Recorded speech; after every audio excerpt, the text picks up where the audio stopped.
nasa phase 2 tayo, no, at tahimik dito. So sabi ko nga, kasi ang ating mga namamasyal, dito sila sa 1, talagang nagkukumpulan sila. Parang mga ibon lang na kanina nga po, no. Nagkagulo na naman ang ating mga ibon. So ibig sabihin, mayroon na naman tayong masisilayan ng mga isda dito sa tabi. Kaya abang-abang lang po tayo. At syempre, ito yung ating Dolomite Sun.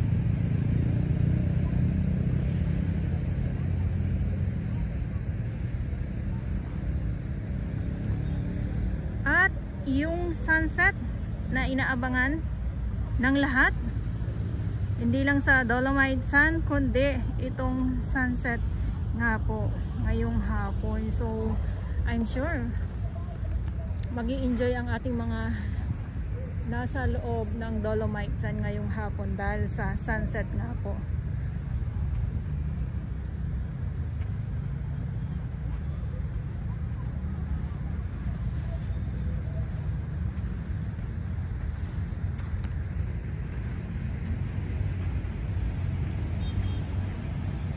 So dito tahimik dito, kaya pag nandito ka solong-solo mo talaga.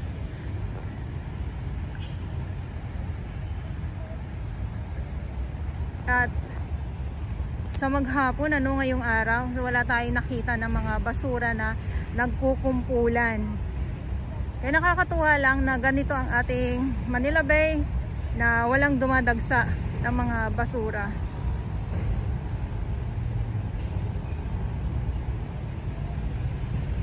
Kaya pasensya na lang po sa ibang mga viewers, kasi wala tayong mga basura na nakikita ngayon. So ilang buwan na din, umupo na si kuya. So gusto niya yung nandyan lang siya, yung parang iniisip mo na pag nasa isang lugar ka, tapos gusto mo mag-relax, yung akala mo iyo na ang isang isla. Wow, isla talaga. Yan, so ganun lang, ganyan. So tahimik dito sa 2, pero pag sa 1 naman tayo, Diyos ko, talaga naman maririnig nyo po ang tampisaw or ang ating mga security guard na nagsisita sa ating mga namamasyal, kasi nga may nagtatampisaw, may nagbabato ng pebbles, na yun ay bawal.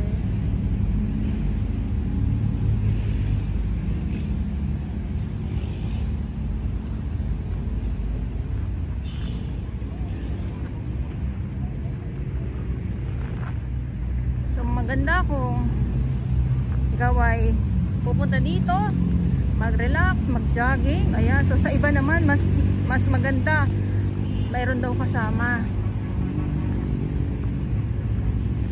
yung manood ng sunset, katulad na lang nandito sa harapan sa natin. Ayan, o diba?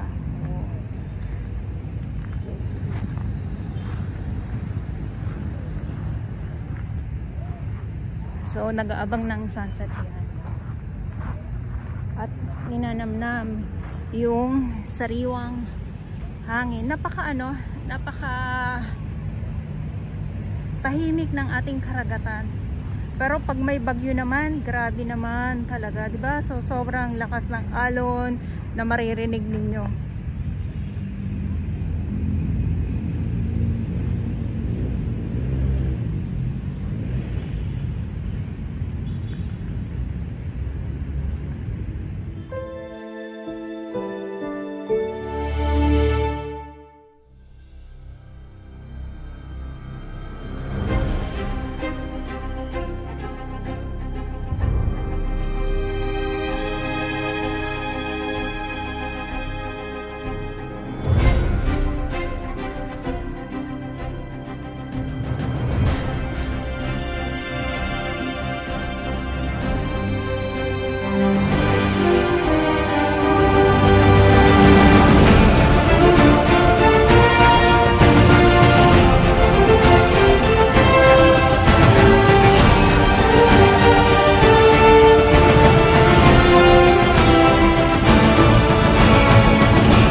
kayo magkalat.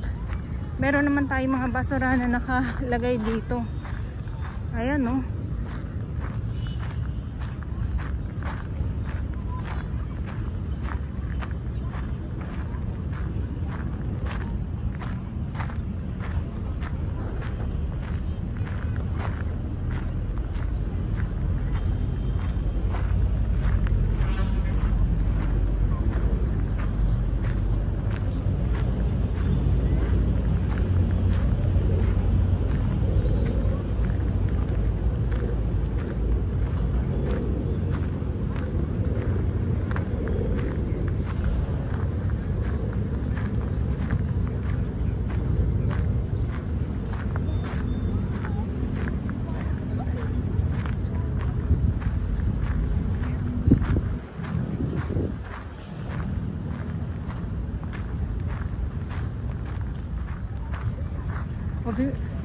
Doon lang, saglit lang tayo doon, no, sa 2. Tapos eto na yung ano natin, na iniwan yung 1, no. Ang dami na nila.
Ayan, so